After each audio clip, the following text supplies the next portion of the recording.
नमस्कार दोस्तों। गोबर दिमाग लोग क्या राहुल गांधी की सफेद टी शर्ट कैंपेन से घबरा गए हैं? क्या राहुल गांधी की जय बापू जय भीम जय संविधान की मुहिम से घबरा गए हैं? क्या राहुल गांधी और कांग्रेस पार्टी के उभार से सारे झूठे और सत्ता के लालची नेता और दल घबरा गए? आज क्या है स्थिति, इसी पे आपसे बात करूंगा। शुरुआत सीधे करता हूं कि राहुल गांधी ने एक मुहिम शुरू की, तो बड़े शहर, व्हाइट टी शर्ट मूवमेंट। और गाड़ियां दिमाग। व्हाइट टी शर्ट मूवमेंट क्या है? हम खून पसीना एक करके हमारे महात्मा गांधी तोड़ मेहनत करके उन्होंने हर रोज सफेद आधी करोड़ों मेहनत धोती पहनकर और देश के गरीब गुरुबे सरकार की गलत नीति के समृद्ध न हो जाने तक पूरे कपड़े न पहनने का फैसला किया। कंपनियां तो फायदे में, उन्होंने वह लड़ाई नहीं शुरू की थी इसलिए और बदतर होती जा कि रही है। यह सिंबल है उत्पीड़न, हिंसा और कि जितना गरीब भी पहन सकता है उतना ही हम पहन के चलेंगे और व्हाइट टी शर्ट तब तक शुरुआत कर रहे हैं। यूं ही रहेंगे जब तक उन्हें न्याय नहीं। ये संविधान की रक्षा बहरहाल और न्याय के लिए खड़े होने का प्रतीक है। तमाम सारे लोग उनसे देश में डरते थे, जलते थे, चिढ़ते थे, उन्हें अपना दुश्मन मानते थे, तो उन्हें इस खाई को हम गोलियों से भून दिया। उस बुजुर्ग को की प्रतीक है। इतनी गोलियां उसके उतार दी, कल्पना नहीं करेंगे। और वो कायर थे कौन? हजारों साल पुरानी वो कायर सभ्यता के संघी थे, यानी आरएसएस के लोग, होने का तरीका है। हिंदू महासभा के लोग, समानता और सावरकर के साथी, और देश में शांति यानी स्थिरता चाहते नरेंद्र मोदी और भाजपा मोहन भागवत के न्याय के हक गुरुओं और पूर्वजों के जिम्मेदारी लोग ही अपनी व्हाइट टी शर्ट पहने और उन लोगों ने यह गुनाह किया। अब राहुल गांधी जब व्हाइट टी शर्ट मूवमेंट शुरू करते हैं, जय बापू जय भीम जय संविधान शुरू करते हैं, तो ये घबरा जाते हैं क्योंकि इनकी पोल खुल जाती है। टी शर्ट ऐसी चीज है जो गरीब से गरीब व्यक्ति खरीद लेता है, क्योंकि आज सबसे सस्ती टी शर्ट ही मिलती है। और व्हाइट टी शर्ट ही इसलिए रखी उन्होंने क्योंकि यह सफेद उस बात का प्रतीक है कि हम शांति के साथ रहना चाहते हैं। यह सफेद उस बात का प्रतीक है कि हम एक सामान्य व्यक्ति हैं, हम कोई प्रिविलेज्ड नहीं है। और टी शर्ट इसी बात का प्रतीक है। जय बापू जय भीम जय संविधान इसलिए क्योंकि बापू को भी आरएसएस ने खत्म किया। डॉक्टर भीमराव अंबेडकर के खिलाफ उनके पुतले जलाकर, संविधान जलाकर, पंडित जवाहरलाल नेहरू के पुतले और संविधान जलाकर उनको अपमानित करने वाले कौन थे? यही संघी थे। तो इन संघियों को उससे परेशानी हो जाती। बहरहाल राहुल गांधी अपनी कैंपेन शुरू कर चुके और वह शुरू होने से देश की जनता धीरे धीरे जाग रही है, जिसे किसी को नशे में सुला दिया गया था, कभी धर्म के नाम पे, कभी जात के नाम पे, कभी किसी नाम पर, और कभी खरीद कर, कभी डरा कर। तो वो अब धीरे धीरे जागने लगी है, उठने लगी है। और जब उठने लगती है तो स्वाभाविक सी बात है वो कांग्रेस के साथ खड़ी होती है। क्यों? क्योंकि कांग्रेस ही है जिसने सबकी बात की है। उसने किसी को नहीं नकारा है, उसने पूंजीपति को भी नहीं नकारा है, लेकिन वो गरीबों के साथ खड़ी हुई। उसने कहा पूंजीपतियों आप काम करो, लेकिन अपने से इतना हिस्सा दो कि जो गरीबों को दिया जा सके। उसने अपना घर बनाने की नहीं सोची। राहुल गांधी ने अपना घर नहीं बनाया, सोनिया गांधी ने अपना घर नहीं बनाया, राजीव गांधी ने अपना घर नहीं बनाया, श्रीमती इंदिरा गांधी ने अपना घर नहीं बनाया, और पंडित जवाहरलाल नेहरू ने तो अपना सब कुछ इस देश को दे दिया। उनके पिता ने सब कुछ दे दिया, श्रीमती इंदिरा गांधी ने सब कुछ दे दिया। अब आप सोचिए, जिन्होंने सब दे दिया उन्होंने अपने जीवन भी दिए। श्रीमती इंदिरा गांधी शहीद हुई, राजीव गांधी शहीद हुए, उसके पहले आजादी के आंदोलन में उनके परिवार के इतने लोग शहीद हुए हैं और इतनी लंबी लंबी जेल काटी है कि अब कल्पना नहीं कर सकते। सिर्फ आपको हक देने के लिए, स्वराज देने के लिए, कि आपके हाथ में ताकत आए, आपके हाथ में सारी पावर हो। यही बात राहुल गांधी ने पटना में अपने सम्मेलन में कही कि आपकी सत्ता आपके हाथ में नहीं है। सबसे पहला आंकड़ा, आपने रिप्रेजेंटेशन की बात की। आपने कहा कि पॉलिटिकल रिप्रेजेंटेशन होना चाहिए।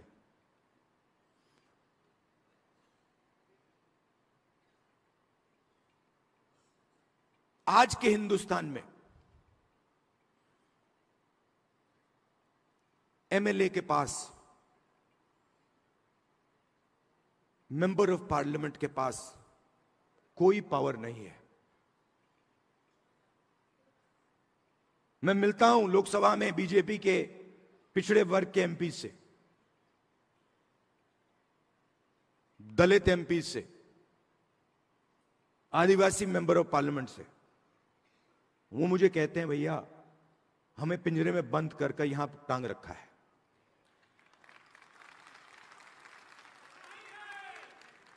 पावर कहीं और है, रिप्रेजेंटेशन कहीं और है। इसका यह मतलब नहीं है कि रिप्रेजेंटेशन नहीं मिलनी चाहिए, मिलनी चाहिए, जरूर मिलनी चाहिए और मिलनी चाहिए। मगर मेरा कहना है सिर्फ रिप्रेजेंटेशन से काम नहीं होने वाला है। आपको रिप्रेजेंटेशन तो मिल गया, और वो रिप्रेजेंटेशन के नाम पर जो तमाम सारे मूवमेंट हुए हैं, वो देख लीजिए कि कैसे कमंडल ने मंडल को हजम कर लिया। मंडल कमंडल में समा गया, और इस तरह से मंडल कमीशन के नाम पे निकले तमाम नेता आज कमंडल के पीछे लगे हुए। और ये कमंडल इसी खेल के लिए शुरू किया गया था। इसीलिए यही साजिश 1977 की सरकार में हुई, इंदिरा गांधी के खिलाफ साजिश हुई थी। यही साजिश राजीव गांधी के खिलाफ हुई, और यही साजिश उसके बाद से लगातार चल रही, क्योंकि इन्हें पता था कि ऐसे आएंगे नहीं, तो मंडल कमंडल का खेल किया और बांट दिया। सत्ता किन्हें मिली? कुछ कुछ परिवारों को मिल गई, और वास्तव में जो इस देश के आम लोगों के हाथ में ताकत आनी थी, वो नहीं आई। यही खेल हुआ, और इस सारे खेल के पीछे कौन था? आरएसएस थी, बीजेपी थी। क्योंकि मनुवाद और मनु संहिता कौन चाहता है? भाजपा आरएसएस चाहते, कमंडल वाले चाहते। तो जो ये चाहते थे, उन्होंने धीरे से फिर से लील लिया उस वर्ग को, उसके नेताओं को, उसकी पार्टियों को, और बीच बीच में ऐसी फर्जी पार्टियां खड़ी करके कांग्रेस की सत्ता खत्म कराते। अन्ना का आंदोलन आप देख लीजिए, असल में एक साजिश थी, साबित हो चुका है अब तो। और अरविंद केजरीवाल ने कितने झूठ बोले। कहां झाड़ू लेके चले थे और सफाई वालों की बात कर रहे थे, दलितों पिछड़ों की बात कर रहे थे, और आज स्थिति क्या है? आज उन्हें नकार चुके। उदाहरण ले लीजिए, दिल्ली में शीला दीक्षित की सरकार के दौरान, मनमोहन सिंह जी की सरकार के दौरान, दिल्ली में गरीब जो सफाई कर्मी है, उनके लिए 52,300 कुछ मकान, फ्लैट्स बनाकर देने का काम शुरू हुआ था, और उसमें 35,000 से अधिक फ्लैट बन चुके थे। लेकिन इन दोनों ने, भाजपा ने और आम आदमी पार्टी ने, दोनों ने मिलके उनको एक घर नहीं दिया, और वो जर्जर हालत में। आज आप और बीजेपी खुद को झुग्गी झोपड़ी में रहने वालों की हिमायती दिखाने का प्रयास कर रही है। हमें महल नहीं चाहिए, पहले पर यहाँ पे रहने वालों को तो कम से कम कुछ सुविधा कर दो। नेताओं के जो चमचे हैं, वो आज कहीं झोपड़ा बांध रहे हैं, वो पेपर लगा के उसको पात्र करा दे रहे हैं, और जो 20 साल से लोग रह रहे हैं वो अपात्र हो जा रहे हैं। ऐसा स्कैम चल रहे हैं यहाँ पे। कोई ये देखने नहीं आएगा हम लोग जी रहे हैं या मर रहे हैं। लेकिन हकीकत ये है कि इनकी बेहतरी के लिए काम सिर्फ कांग्रेस ने किया है। इसका उदाहरण उनके लिए बने ये शानदार फ्लैट्स हैं। लेकिन आप और बीजेपी की गरीब विरोधी घटिया राजनीति के कारण बवाना, बपरौला, घोघा और द्वारका जैसे इलाकों में बने ये फ्लैट्स आज तक यूं ही खाली पड़े हैं। यदि ये गरीबों को आवंटित हुए होते तो उनका जीवन कई गुना आसान हो गया होता, लेकिन ये आज अनदेखी की वजह से जर्जर स्थिति में है। अब वो कहाँ जा रहे मोदी केजरीवाल, क्यों नहीं मदद कर रहे वो? आप और बीजेपी ने इनका आवंटन इसलिए नहीं किया क्योंकि ये कांग्रेस के बनाए फ्लैट्स हैं और क्रेडिट कांग्रेस को मिल जाता। शीला दीक्षित के टाइम पर जो क्वार्टर बने थे जो अलॉटमेंट में, आज तक 10 साल हो गई, इन्होंने कुछ भी नहीं किया, न इन्होंने किसी को अलॉट किया इसको। अरविंद केजरीवाल की सरकार में किसी को भी ना तो इसकी चाबी दी गई, ना इसमें किसी को बसने के लिए दिया गया। खिड़की वाड़ वो दरवाजे पर टूटे पड़े हैं। हमारे बच्चों को पढ़ाना है तो सर हम लोन कैसे ले सकते हैं?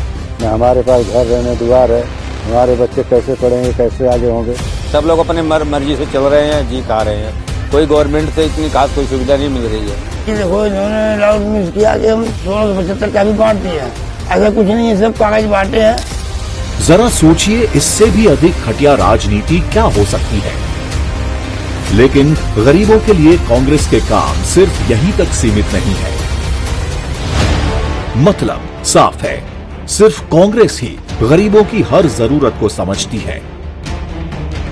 आप सिर्फ केवल अपने शीश महल के लिए काम करती है। बीजेपी के दिल में झुग्गी झोपड़ी वालों के लिए क्या है, उसकी हकीकत देखिए। हमने गरीबों की समस्याओं को समझा और समाधान किया, और हम आगे भी करेंगे।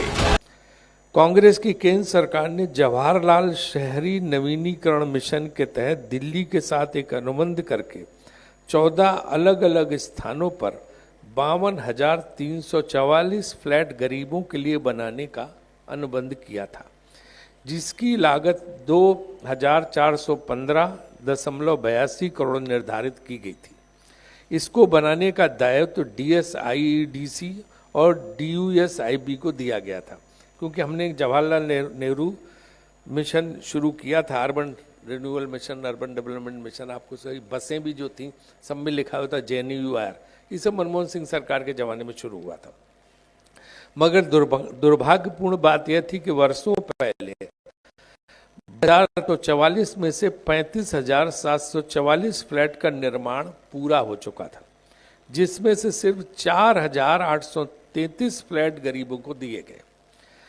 30,303 घर जो अलॉटमेंट के लिए एकदम तैयार थे, उसे भाजपा और आम आदमी पार्टी की लड़ाई की वजह से किसी को अलॉट नहीं किया गया, और 16,600 घर जो निर्माणाधीन थे वो भी अब खस्ता हाल में पहुंच गए हैं।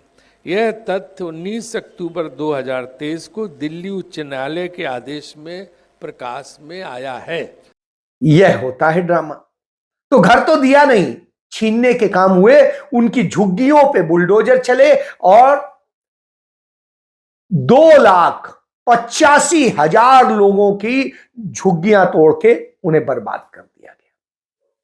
अब आप सोचिए, इतनी झुग्गियां तोड़ दी गई, और कहां कह रहे थे जहां झुग्गी वहीं घर। तो जो कांग्रेस बना गई थी वो भी नहीं दिए, और अब कह रहे हैं चुनाव के समय में कि केंद्र सरकार हमें जमीन दे तो हम वहां बना दे। असल में पूरे 11 साल से दोनों श्रेय की लड़ाई लड़ रहे हैं कि ये हमने किया है, हमने किया, इसकी लड़ाई में फंसे हुए।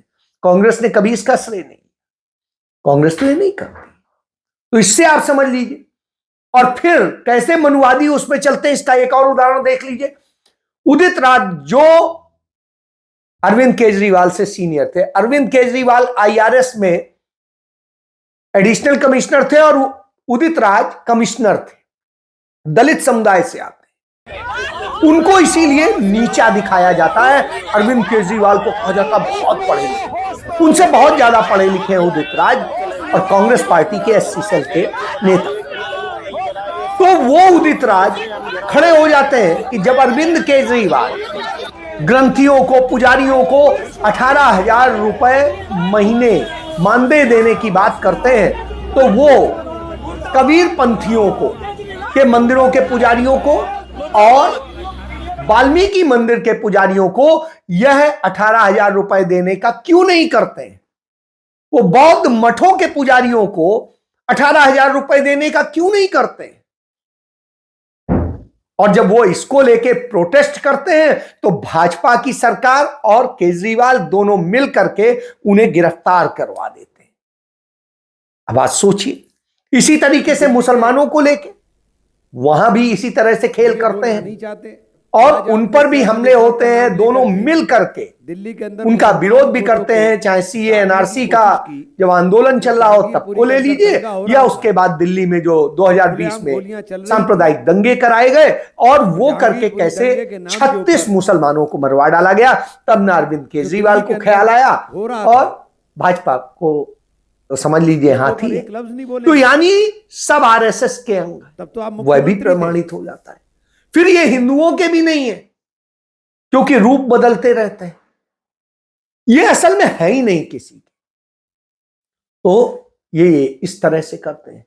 उधर जिन्होंने, जिस आरएसएस बीजेपी के लोगों ने, जनसंघ के लोगों ने संविधान जलाया था, डॉक्टर भीमराव अंबेडकर और पंडित जवाहरलाल नेहरू के पुतले जलाए थे, वो आरएसएस बीजेपी के अध्यक्ष जेपी नड्डा कहते हैं कि राहुल गांधी को पता ही नहीं है कि उनके दादा परदादा पंडित जवाहरलाल नेहरू, श्रीमती इंदिरा गांधी, उनकी दादी, उनके पिता राजीव गांधी ने कैसे संविधान को खत्म कर दिया था और क्या कर दिया था।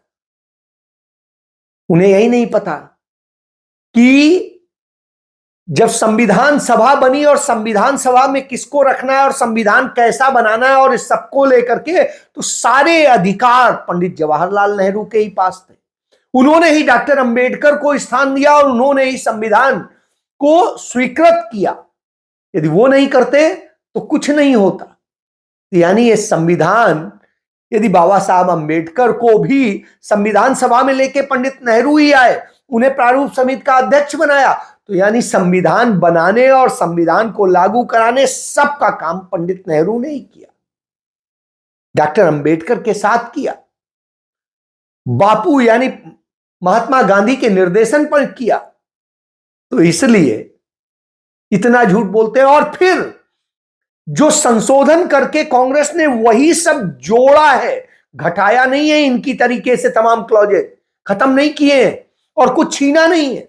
राहुल गांधी जो बार बार कहते हैं कि रिप्रेजेंटेशन तो दे दिया, ताकत कुछ नहीं, तो वही हुआ कि संविधान तो मिल गया, जो डॉक्टर भीमराव अंबेडकर ने भी कहा था कि जब तक आर्थिक और सामाजिक समानता नहीं मिलेगी तब तक इसका कोई मोल नहीं है। तो जब ये मिल गया तो इन्होंने क्या किया कि बैकडोर एंट्रियां शुरू कर दी, भर्तियां नहीं वैसे हो रही और सब कुछ करके जो दलितों, पिछड़ों, आदिवासियों के लिए जो सीटें अलॉट थी वो सीटें ही नहीं भरी गई और नतीजतन उन्हें रोजगार ही नहीं मिल रहा है।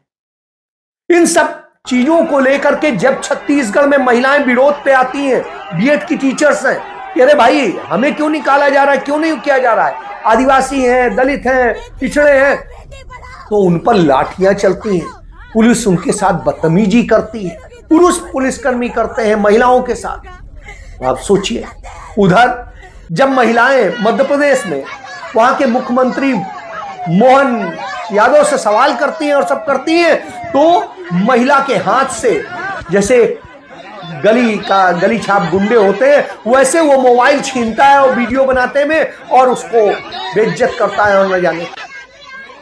अब आप समझ सकते हैं इनका यह चरित्र, जिनका यह चरित्र हो उनसे आप क्या उम्मीद करेंगे। तो ये इस तरह के लोग ये अधिकार छीनते हैं। उधर आप देखिए इनका गोबर ज्ञान क्या है।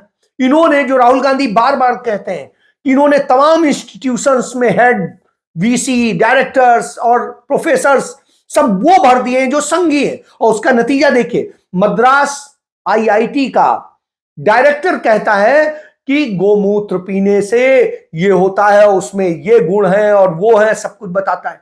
अरे भाई, आप टेक्नोलॉजी के प्रोफेसर हैं, जो है ड्रग्स के नहीं हो कि आप यह बता पाओगे।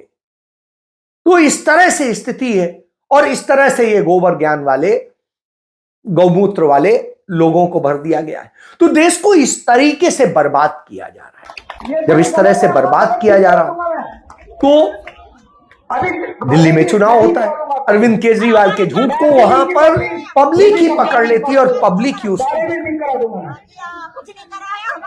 राहुल गांधी जब इसका विरोध करते हैं तो उनके खिलाफ एफआईआर दर्ज कर दी जाती है। राहुल गांधी ने सच बोला कि कैसे मोहन भागवत ने क्या क्या गलत बोला, देश का अपमान किया, उनके खिलाफ एफआईआर दर्ज करने के बजाय राहुल गांधी के खिलाफ एफआईआर दर्ज हो जाती है। बिहार में भी मुकदमा दर्ज हो जाता है और उनके खिलाफ मुकदमा दर्ज हो जाता है असम में भी। और ये सारे दर्ज कराने वाले कौन होते हैं? भाजपा ही होते हैं। ये खेल चल रहा है देश में। इससे आप समझ सकते हैं राहुल गांधी कितनी कठिन लड़ाई। संविधान भारत की तो अब राहुल गांधी आजादी के बाद देश कई समस्या जो पटना में वो करके आए हैं, जय बापू, जय भीम, जय संविधान, उसी तरीके से वो बेलगावी में जहां पर होना था, लेकिन डॉक्टर मनमोहन सिंह के निधन के कारण वो रैली नहीं हो सकी थी, वह रैली कल करने जा रहे हैं बेलगावी। और वहां करने के बाद फिर 27 जनवरी को महू, जहां पर डॉक्टर भीमराव अंबेडकर का जन्म स्थल है, वहां पर बड़ी रैली। तो अब कांग्रेस ने फैसला कर लिया है, संगठन में भी सुधार होगा। संगठन से वो लोग निकाले जाएंगे जो संघी पृष्ठभूमि के हैं और इसका शुरुआत भी हो गई जब नागपुर में युवा कांग्रेस ने आरएसएस के मुख्यालय को घेरने का प्रोग्राम बनाया और राष्ट्रीय अध्यक्ष युवा के पहुंचे, तो वहां के महाराष्ट्र के प्रदेश अध्यक्ष और तमाम नेता नहीं पहुंचे क्योंकि संघ से डर लगता है, भाजपा से डर लगता है। तो ऐसे लोगों को पार्टी ने तत्काल प्रभाव से 60 लोगों को पद से हटा दिया। यह शुरुआत एक आक्रामक है।